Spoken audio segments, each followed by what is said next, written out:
Pinapa-schedule na naman ako ni Facebook na mag-post daw ako sa Wednesday, 7 PM na naman daw. Kasi daw, yun daw ang mga time na active daw ang aking mga followers. Yan, sinabihan ako ni Facebook niyan sa aking dashboard pag open ko. Kaya yan, masunurin na naman ang inyong lola. Kaya yan, pag-usapan po natin ngayon mga ka-VEC. Sinabi ni Facebook sa atin kung anong sinabi niya doon sa Reels na mag-post ka na you have reached 500k plays, ganyan. Or you have reached 1,000k views. Tapos, create another like this, more like this. So, mag-create po tayo dyan, mga ka-VEC, kasi yan po ang sinabi ni Facebook. Kaya, ayan, hindi pa ako nakalagay doon. Hindi pa rin ako nagpo-post. Pag hindi niya sabihin doon sa akin na mag-post ako, sa ngayon, scheduled muna. Noong Friday, ni-schedule niya ako noon sa 2 PM sa Monday.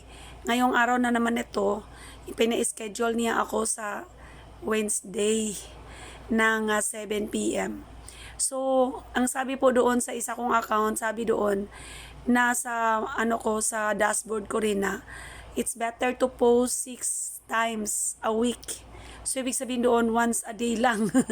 But it's more daw having a good reach kung magpagka-post ka nga daw ng 7.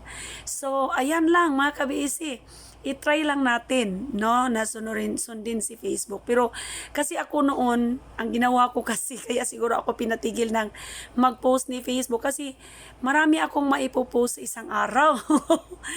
Makarating ng pinakamaliit, pinakakunti na po yung 10 or 8 na post every day. Imagine that, mga ka-VEC.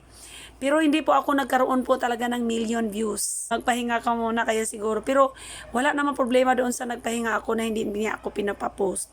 Kasi tumatakbo pa rin ang aking in-stream ads, tumatakbo pa rin lahat. Lahat ng mga monetization ko tumatakbo. Yung aking followers, ganun pa rin, walang nangyayari. Ganun pa rin kahit pa hindi ako makapag-post at makapag-post ako, pareho lang din po lahat. Yan. Kaya yan po mga ka-VEC ang update ko sa inyo. Yan po ang sabi po dito, kung ano po yung sinabi sa akin, yan po ang sundin ko lang. Kasi kung ayaw ko naman na mag-post muna, baka naman ay hindi naman din pwede. Kaya antayin ko na lang doon sa dashboard ko. Kung sabihin niya, create a post, ay mag-create po ako ng post. Ganon. So, baka pwede na din po ako mag-create ng post, ganyan. So, for now, mga ka-VEC, sundin na lang natin kung anong gusto doon sa ating dashboard.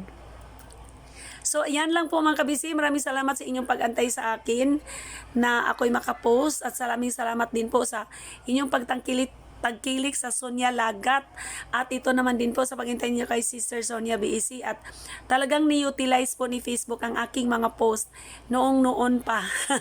Ay, ayan po mga ka-VEC niyan po. Sana naman din po sa hindi pa nakapag-follow kang Sonia Lagat, i-follow na din ninyo mga ka-VEC.